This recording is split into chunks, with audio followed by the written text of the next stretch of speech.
the thing I wish, like I could wear a sign around my neck that would tell people he's nothing special.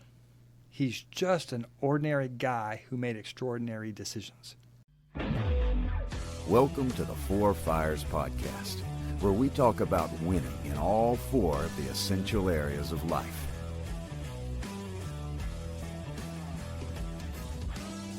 All right, well, welcome to the Four Fires Podcast. My name is Alan Kemper, and I'm going to be your host today, and I am here with my friend Rich Dewees.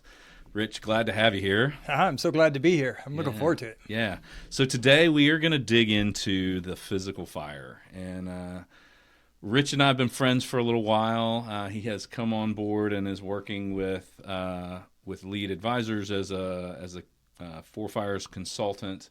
Rich and I got to really spend some good time together at the Army Combat Fitness Test that we did several months ago.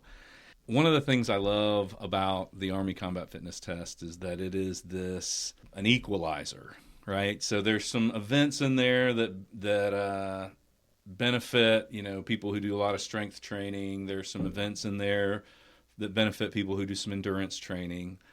But one of the things I actually really appreciate is it is an event that is graduated by age, right? So I'm 46. I'm 60. Yeah, and we had some guys there that were.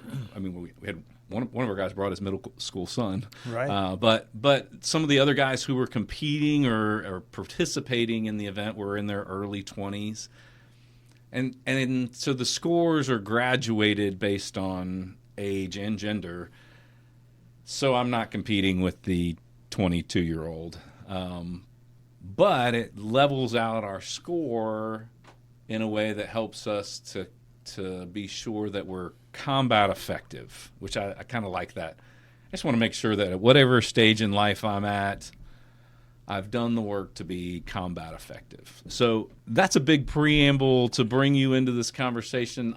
I want you have a really neat journey in your physical fire that I want to unpack with you and for the audience. And so why don't you give us just a general introduction of who you are today, and then we'll dig into how'd you get to be the Rich that you are today. Yeah, thanks. Alan, thanks so much for having me here. And it's a blessing that you or anybody would recognize that there's something different about me just from a physical standpoint. I don't have to do anything else. I show up and people know that this guy has done something. And I'm just so grateful for that. But it's all about a decision. Right. Lots of decisions. And but it all started really with one, and we'll get there. I think like many men, I grew up with sports heroes, being very much drawn to athletic competition, and I think my first sports hero was Roger Staubach, quarterback of the Dallas Cowboys, and I was my earliest memories of the NFL were watching. The Cowboys were always on the 4:00 game, and I remember watching those games with my dad on the couch before going to church on Sunday nights. And here was this guy who came out of the Navy, win the Heisman Trophy, and then take 4 years off to fulfill his naval service. And then he steps into the NFL. And I was always struck by him. And he played the game differently than most of the other players I was watching. And that kind of set a tone for me. And so as I became old enough to participate, I remember being cut from, it doesn't happen today, but being cut from my, what they called farm team baseball team, right? The pre-Little League age group. Wow. And I got cut my first year, and that was devastating. I actually made the team my second year and played exactly 0 innings of actual ball. There were a couple games they played some extra innings for all us scrubs. right, that experience alone could have been the end of my athletic career. And I just, something in me, you just keep going. Flag football was the next thing on my in my athletic journey, and that was much better. I liked that a lot. And then I got into tackle football, and all of that was good. So I was always that athletic, always interested in sports, and that carried me a long way. My college, I went to Kentucky Christian College, now university. They didn't have football, so I had to pick up soccer. I had never played a game of soccer until I showed up at Kentucky Christian College. My very first collegiate soccer game, which was my very first soccer game ever, was Marshall University. Wow. On in their stadium, on their field, and we got destroyed. But it was just the next step. Yep. And so what I want guys to understand is so many of our listeners have had those similar experiences, right? You just kind of work your way through, and then at some point you come to the end of whatever your athletic career is, and then it's now what? Now what? For me, I got out of college and I went into youth ministry, which was great because it kept me active. I got to play with kids a lot. And so all that was good. And then there was church softball. And so that athletic thing in me was still finding some outlet. Then you get to a point where you start having kids. Yep. You start, life starts slowing down in some ways. The body starts changing a little bit. Yep. And as much as activity in youth ministry served me for a long time, by the time I was ready to get out of youth ministry, my body was not looking like it had when I started youth ministry, but I ignored it. Yeah. It's like, what are you going to do, right? So I did. I picked up playing recreational soccer, so that gave me a little outlet. I liked that. And you just carry on. I turned 40 years old. A little bit of a career crisis. I was in ministry. I was a senior pastor, and I knew it was time to find a different church. Yep. So at 40, we moved from Louisville, Kentucky, to Macon, Georgia. Oh wow! And it became very evident at that point that my body was not what I wanted it to be. I remember very distinctly having a conversation with myself in the mirror at the age of 40 that, oh man, this is what getting old looks like. The most disturbing thing about that moment was the ease with which I resigned myself to, that's just what it is. It is what it is. Like I knew I didn't like it, but in that moment, I didn't think there was anything to be done about it. And it didn't take me too long to kind of reconsider, wait a minute, there are some things that I can do, but I didn't really know what those things were. Like I said, we moved to Macon, Georgia, and in that new church was a fella who had been on a fitness journey, and he had made some good progress. He had followed a plan, but he had fallen off the wagon, if you will. And so we started having conversations, and he's like, well, yeah, I did this thing, and it worked really well, but I stopped doing it, and I'd be interested in doing it again. Would you be interested? I'm like, absolutely, because I've been on this journey too. Yeah. And that was 20 years ago, and I have been on the path of this fitness journey for those 20 years. So 40 years of getting by on what God gave me. Yep.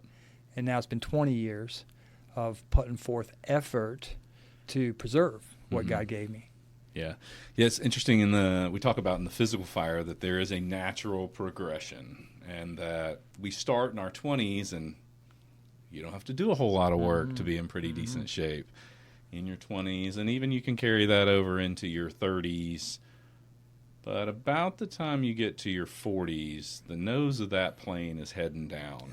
And we kind of talk about jokingly, my job at 46 is just to keep the nose of the plane level, or, like going down as slowly as possible.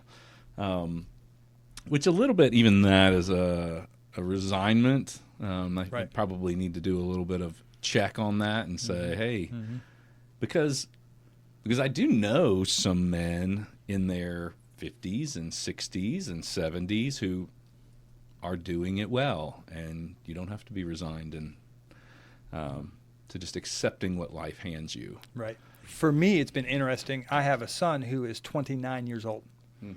And so he was just beginning to pay attention when I started my fitness journey. So really, in his real memory, he's always seen me as working on my fitness. It is very much a part of what he chooses to do now.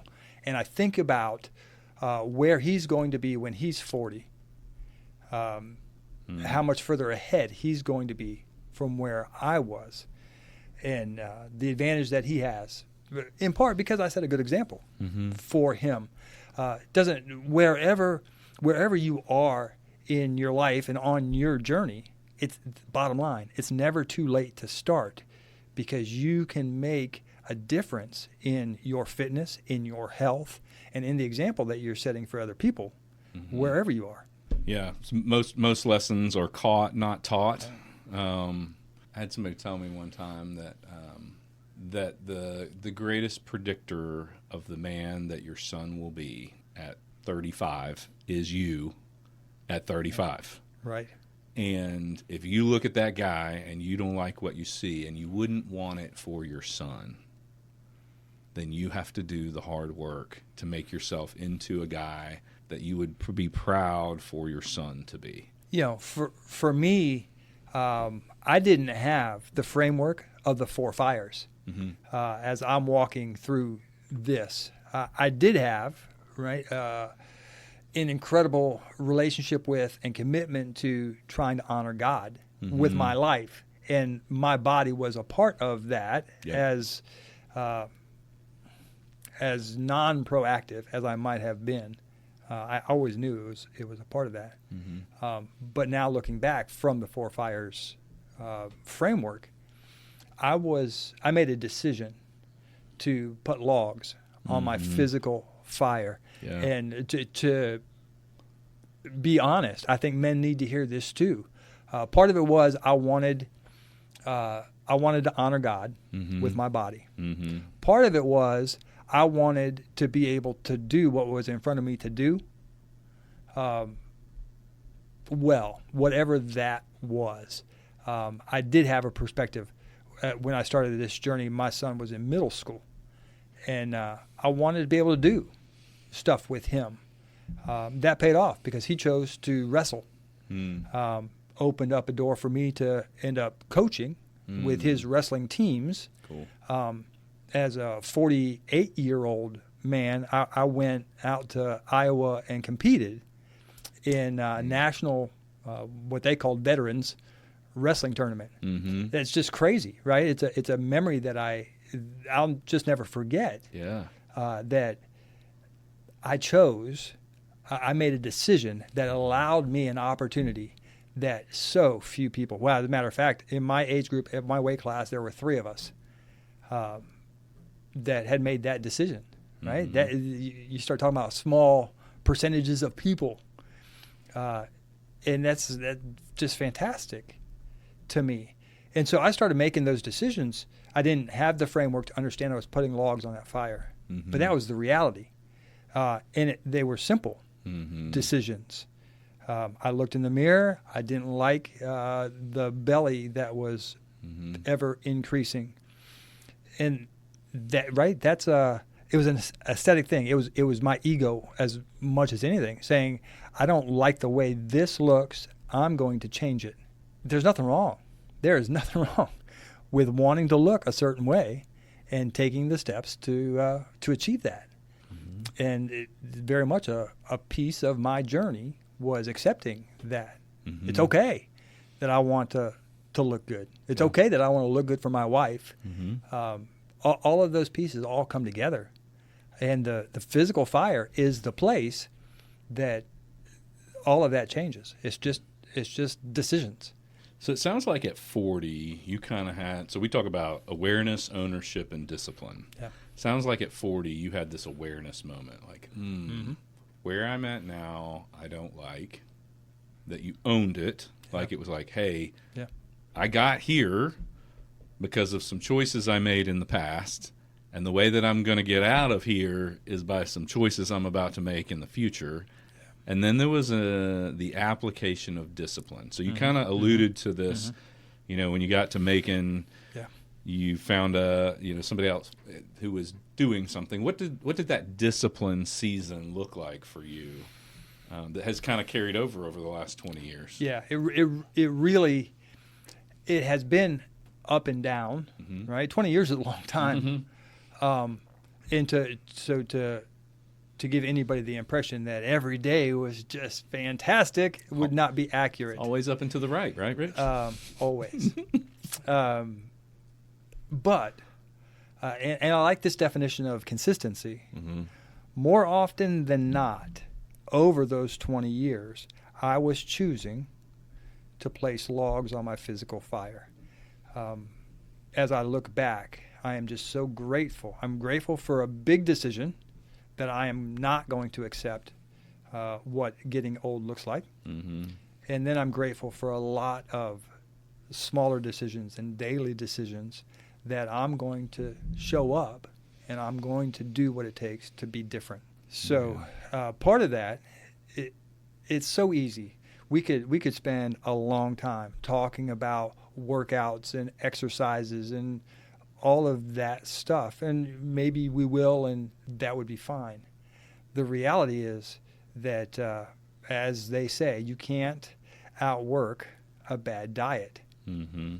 And so I knew that I needed to make different, better choices about my nutrition.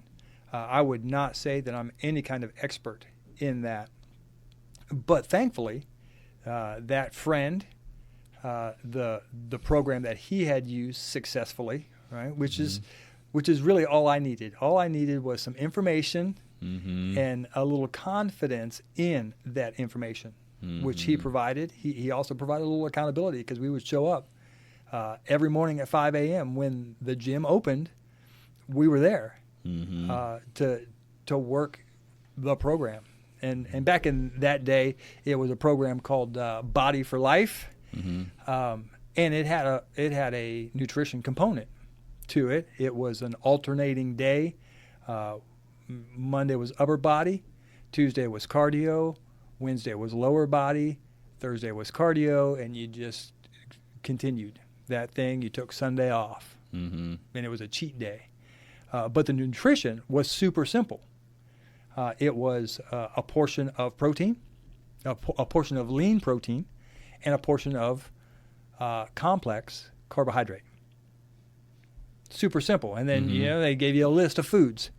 And that was, even I couldn't mess it up. Yeah. Right? Sparked the plan. And it all made sense. And, now I understand more about nutrition, and it's maybe not quite that simple for everybody.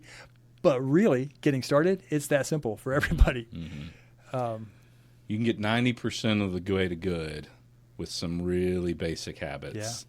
Yeah. And I think a lot of times people get hung up on trying to build a plan that's 98% good. And you're like, well, you're missing the point. Right. If you can just get to the 90% good with some big picture wins. Absolutely. It makes a huge difference. And it's about consistency. It's just doing it every day. And if you fall off the wagon, you get back on the wagon as soon as possible. And it doesn't take that long before you begin seeing the impact. We all, I don't know a man who doesn't wish that the physical changes happened faster. But if you can just be patient, just stay on the path, it's not that long. Yeah. I mean, depending on where you are, a couple of weeks, if you're paying attention, Yeah. you will know that you feel different. A couple of weeks after that, you'll begin to see the little changes. You get Mm-hmm. 8 to 12 weeks in, and you've been consistent. Yeah. It's like, this is doing something. Mm-hmm. And the reality is that next year, so I'm 46 now. Next year, no matter what I do, I'm going to be 47. That's right. I'm either going to be 47 fatter or 47 fitter. Right. You know, but a year from now, I'm going to be 47 something. That's right. And so what actions am I going to take to be sure that I arrive at the 47 that I want to arrive at? That's the whole key, right? Who is it that you want to be? Mm-hmm. And I wanted to be somebody who was leaner than I had allowed myself to be. And early on, that's what it was about. It was about managing my weight and my body composition. It was not so much about building muscle. I wasn't looking at, bulking. Mm-hmm. I was looking at looking better. Yeah, there's it's interesting in the physical fire, right? There's a piece of this that is about ability, right? And then there's a piece about appearance is kind of this byproduct of ability, right? And sometimes the thing that gets us in it is, I know that people who are fit look this way, and I want to look this way, but you can't get the look without the work to get there. Right. And so in a second, I want to get into kind of what this has evolved into for you in terms of some regular rhythm of events. But I want to take a little sidebar over here, because I think that moment for you at 40, and I had a similar moment around 40, where I ran some triathlons. I was starting to pay attention to body composition, body recomposition. And I think there's a split in the road that happens for men. Somewhere in your mid-30s, somewhere in your 40s, is that you're either going to choose to fight and try to pull the nose of this plane up, or you're just going to choose to kind of accept wherever life takes you. And I want to tell a story real quick, because I was at a funeral of a man who had a very a life that didn't go the way that maybe he wanted it to go. He passed of liver complications and general physical dishealth at an age younger than he should have passed at. And I was at the funeral, and somebody asked the question, oh my goodness, his father was this other person, a completely different type of person. Why did these two men turn out so differently? And the comment that I heard was, this man was someone who was willing to tolerate the intolerable and accept the unacceptable. And the other man just would not put up with that which was intolerable or unacceptable, and he chose to press against those things. And I think that for you, that moment in your 40s was that kind of pinnacle moment for you, where you go, I'm just not going to do this anymore. And I think we all have those moments in short for that spark of awareness. But it is the application of that long-term grind. So you got into this rhythm and routine of getting up on the daily, doing some physical work, starting to pay attention to your nutrition. What has that turned into in terms of races? And we were talking a little bit this is all an evolving journey. Right. So what does that look like for you now in terms of, you mentioned Spartan races and... Yeah, so I have participated in, finished 33 Spartan races. Spartan racing is obstacle course racing. Think Army obstacle course inspired, monkey bars, crawling under barbed wire, climbing over walls, climbing ropes, all that kind of thing. That's what Spartan Race is. I never imagined it to be in my future. My son came home from his freshman orientation class, the class they make everybody take about life, right? And he could get extra credit if he did a race, any kind of race, a 5K, whatever. But apparently in this class, they showed a video of a Spartan race. So he came home talking about a Spartan race. As young men do, he got excited about an adventure. And so we started talking, and I remember thinking, oh my goodness, that looks hard, right? There was a part of me that was I still am intimidated by them, which might be one of the things that makes them awesome. And so we started talking and checking it out and whatever, and we signed up. And the reality is that by the time we ran our first Spartan race, the class was over, so he never got the extra credit. But that was the beginning of a life-changing experience for me. In Spartan Race, they have 3 different distances, and if you do one of each of those distances in a calendar year, that's called a trifecta. They had me hook, line, and sinker. From the moment I did that first short one, I had to have the other 2 because I had to have the trifecta. And the greatest thing is that Spartan, you're competing against yourself, right? It's timed, but who cares? Well, I care. And so I would show up and I would do my best. And the very first race, I could not climb the rope. Back in those days of Spartan, the rope came out of water. So if you fell into water, and that was fine. The downside is that the rope is so incredibly slick that I couldn't even really get started. So my wife got me a Groupon to a CrossFit gym because they had ropes. And I got pretty doggone good at climbing the rope in the whole CrossFit thing. I went for my second race, and I still couldn't climb the rope because that wet rope, I could not navigate it. And it was demoralizing. Fortunate for me, Spartan went away from the water, and now they've got mats under the rope climb, and I've not failed a rope since. So you're 60. Do you ever walk around and look at 60-year-olds and wish? Sometimes I wish for a degree of, because there's a confidence that comes from knowing that you can do a thing, right? Like, the Army Combat Fitness Test is a great thing for me. We do it twice a year, and it's just a level set for me. Like, I know if I needed to run 2 miles, I know if I needed to lift this, I know if I needed to do the work. I'm doing the work in between, and I'm testing it periodically. And we talk about in the physical fire, it's not just about appearance, but there is like this something that happens to a guy when he's got a degree of confidence because he knows he can do the work.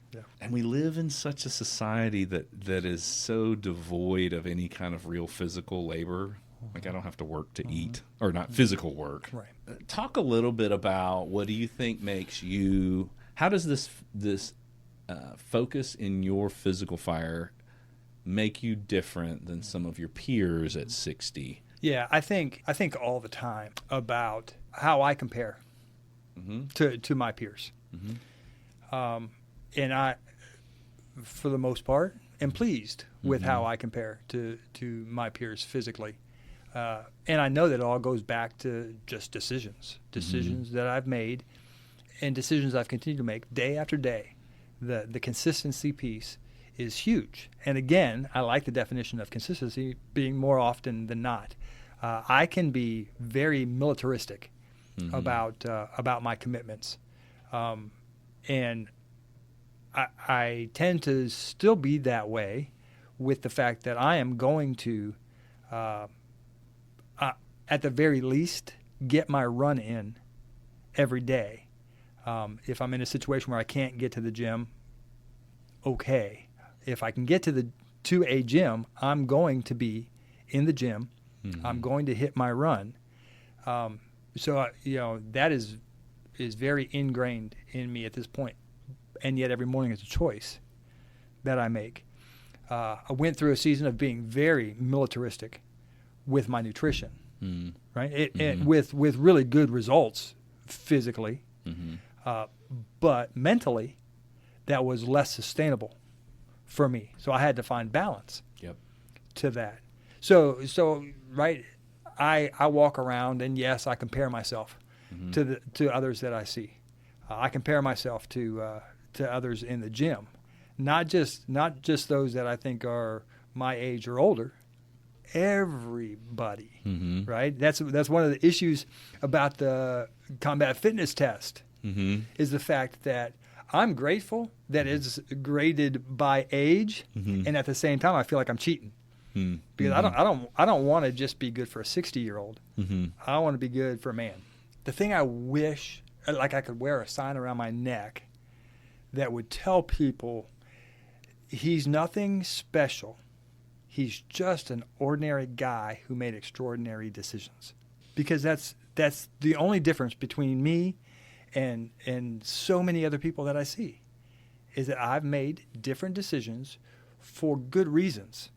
Right? I think that my intent to honor my Creator with my body, that matters. My intent to look good for everything else I do, because it has a positive impact on all of that, that matters, right? My intent to be a good example, not just to my son, but to anybody that sees me. That matters to me. And my intent to be the kind of man who shows up and does what's before him to do on purpose. Yeah, our life is a byproduct of the choices that we make. Yeah, 100%. There's a good quote. It says, "Easy choices, hard life. Hard choices, easy life. So, choose your hard." Yeah, exactly right. I mean, it's going to be hard. There's, like, some people go, "Oh my gosh, that guy gets up early in the morning, most days of the week when he could be sleeping. That's really hard." So is not being able to go backpacking or doing a thing with your son that maybe or even walk up the stairs, or you have to get the parking spot that's close to the door because like that is not a life I want. Yeah. Right? I think it's Jordan Peterson. I'm pretty sure it's Jordan Peterson who talks about being capable. And that as a man, I want to be dangerous. Not to be harmful. It's not that side of dangerous. It's about capability. Yeah. And I like that idea. I want to be capable to handle whatever's in front of me. Yeah, it's him. It's Jordan Peterson or somebody in that genre that says you cannot be peaceful if you're not strong, or if you're not able to make war. Right. Yes. Because if you're not able to inflict harm, then you're not peaceful. You're weak. Right. And I think that's the context of this that idea of dangerous. Right. If I'm capable, then I am dangerous. But at the same time, there's something that comes with that capability that gives me the option of also being good. Meekness is strength restrained. Yeah. Which is different than weakness. And I think that I think you walk differently with your shoulders back. Yeah. I've talked to several guys who live in the jiu-jitsu space, and they say they walk into a room and there's a confidence that comes from knowing that any one person who approaches me, I can take them down, like regardless, almost regardless of size or.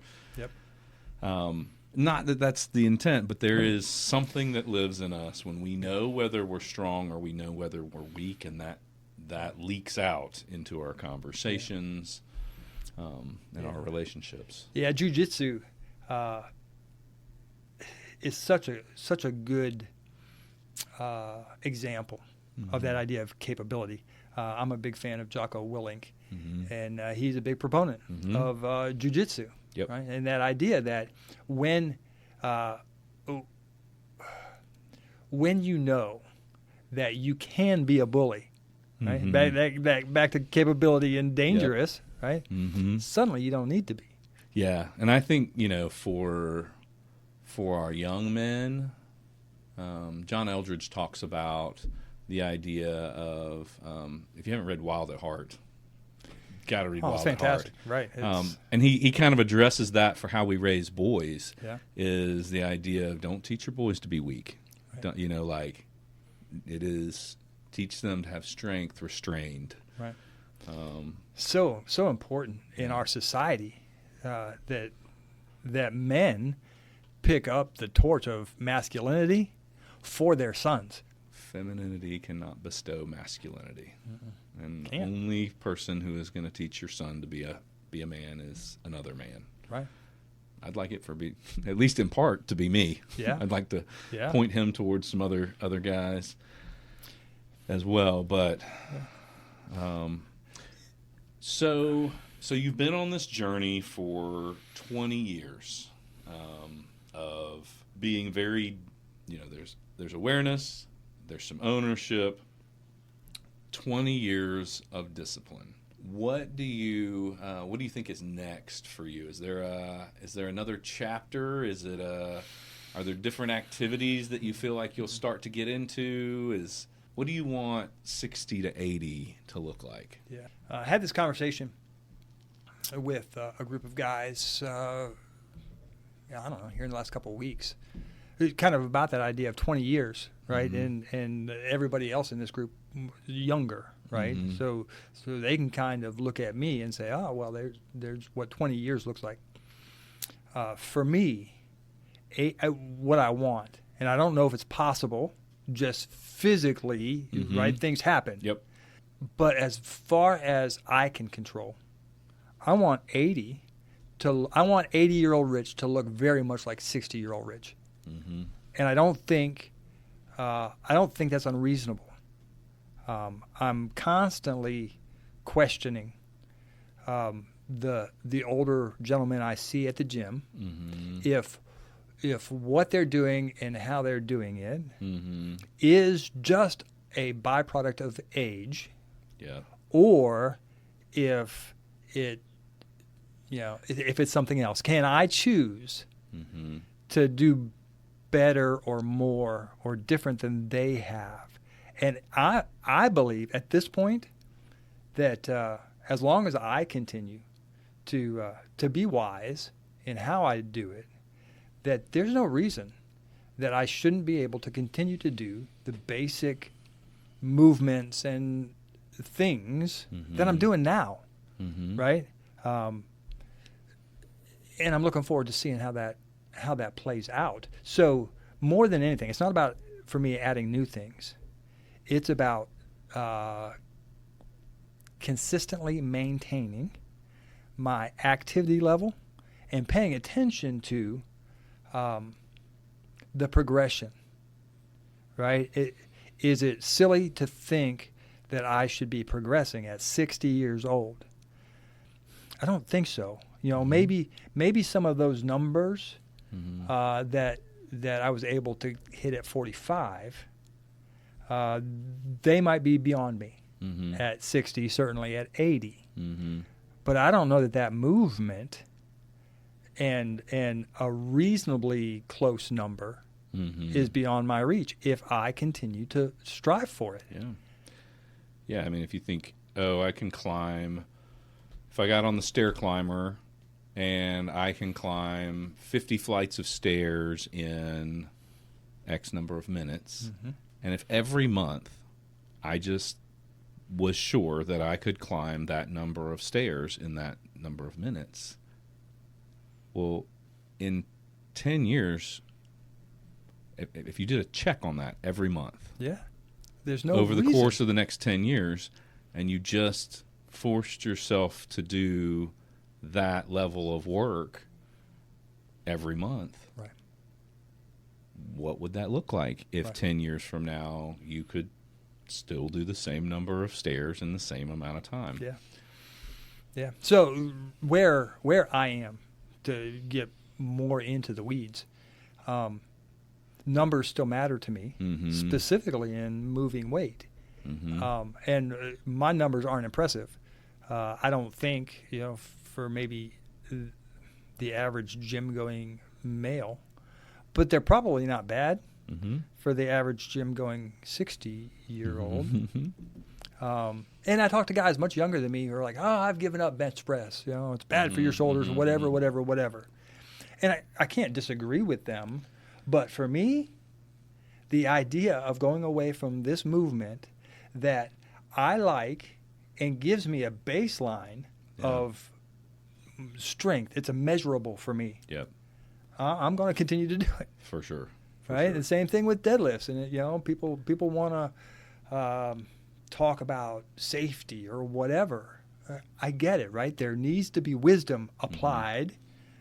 But at the same time, why would I abandon a movement that is so good for my body and is such a nice, measurable? Yeah. Why do I want to walk away from that if I don't have to?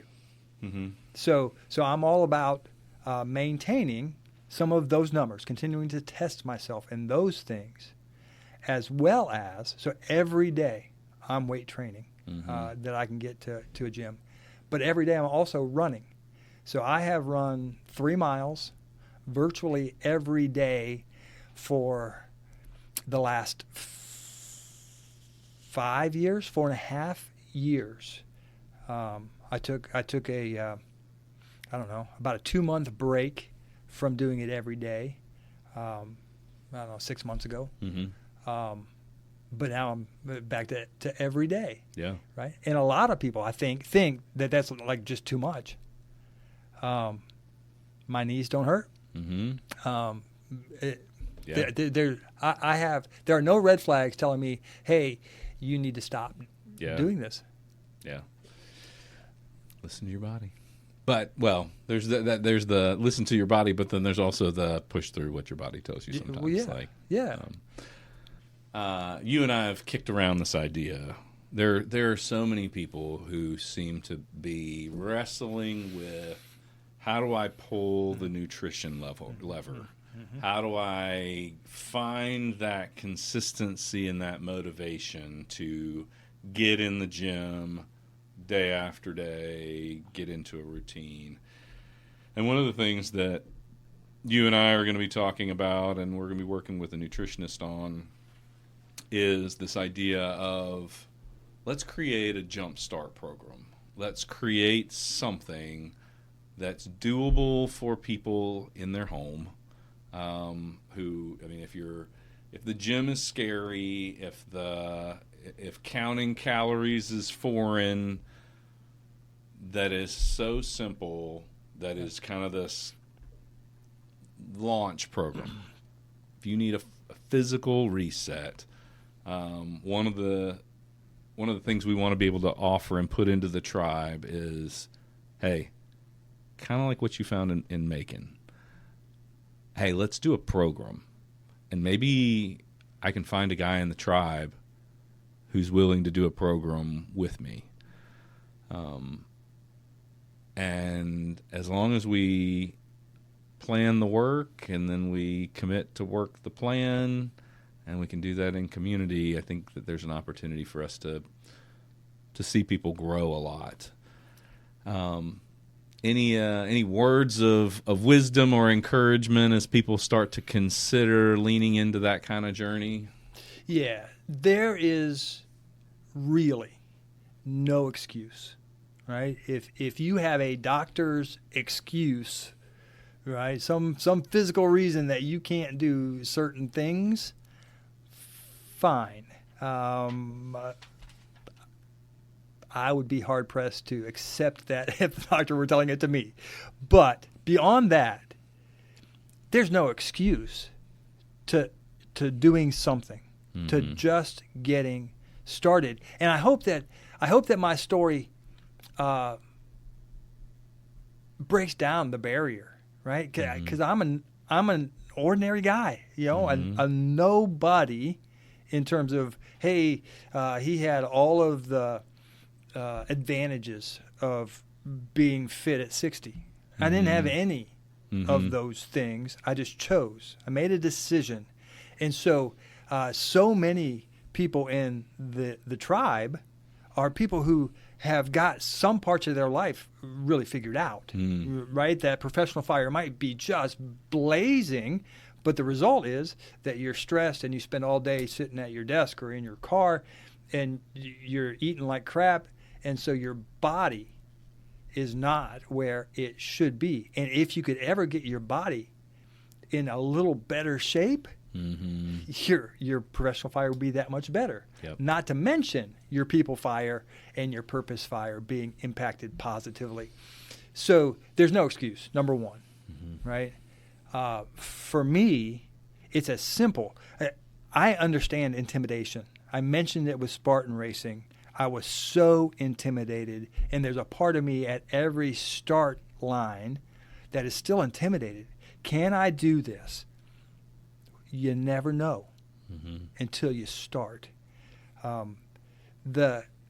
get really impressed with the military. Military guys. It's one of the cool things about doing the military fitness test. Is that military guys hone their bodies, many of them, to really impressive levels. A lot of what they do ends up being body weight. Yeah. If you figure out a couple body weight movements, what is your barrier to entry into a fitness journey? I think it's as simple as, depending on the man, you do as many push-ups as you can do, up to 10. And then you do as many sit-ups as you can do, up to 10. And then you do as many body squats as you can do, up to 10. And that's your first workout. And you just start building on that. The thing is, you've got to be consistent. And for me, that consistency is every day. If you're talking about 10 push-ups and 10 sit-ups and 10 squats starting off, how much time is that? Not very much. Not very much. So don't complain to me. I don't have time to get in shape. Well, you do have time to start getting in shape. And as you progress, that's all it is. It's just progressing. It's just one more push-up. It's just one more sit-up. It's just one more set. To add an exercise. You know, you go for that walk, and you add just a little pace to that same distance walk, and then you make the walk a little longer, and you add a little more pace. And next thing you know, you're jogging, and then you're running, and your body has changed, all because you started and you quit making excuses that you didn't have the time or you didn't have the money or the gym was scary. Whatever your excuse is, it needs to go away. Yeah. One of the characteristics that you have exhibited consistently over time is a choice to lean in. Whether that was on the college soccer field, it's like, oh, this is scary, but I'm going to lean in. Or whether that was in the your son coming home and saying, oh, hey, there's a Spartan race, and I'm going to lean in. Or like, there's a moment for all of us when we get to choose, am I going to lean into this? Like, or am I going to lean out?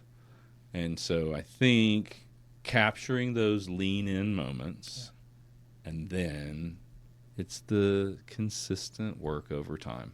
At 60, you did an Army combat fitness test, and you kept up with all of the guys who were not just 20 years younger than you, but in some cases 30 and almost 40 years younger than you.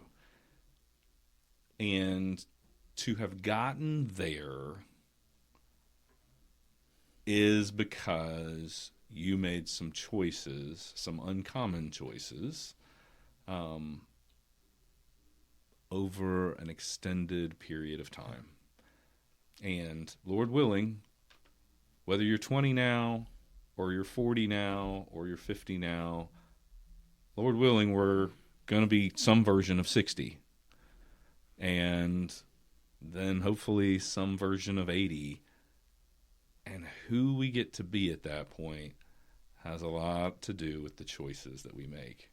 And whether we lean in right now, like today, tomorrow, am I leaning in and doing something different than the choices that have gotten me to be right here in a place that I'm not particularly happy with? So, Rich, I am grateful both for this conversation, but more importantly for your example and your model for us and for me. I'm going to be watching what you do over the next 20 years, so that I can model what does 80 look like for me. I'm excited to get to go on that journey with you, and I'm excited for us getting to walk alongside a lot of guys as they try to figure this physical fire piece out. Because I think as we talk about, building an army of 4-dimensional men and women, that when we have a group of people who have really who just make this a part of their lifestyle, it changes so much of who we get to be on the day-to-day.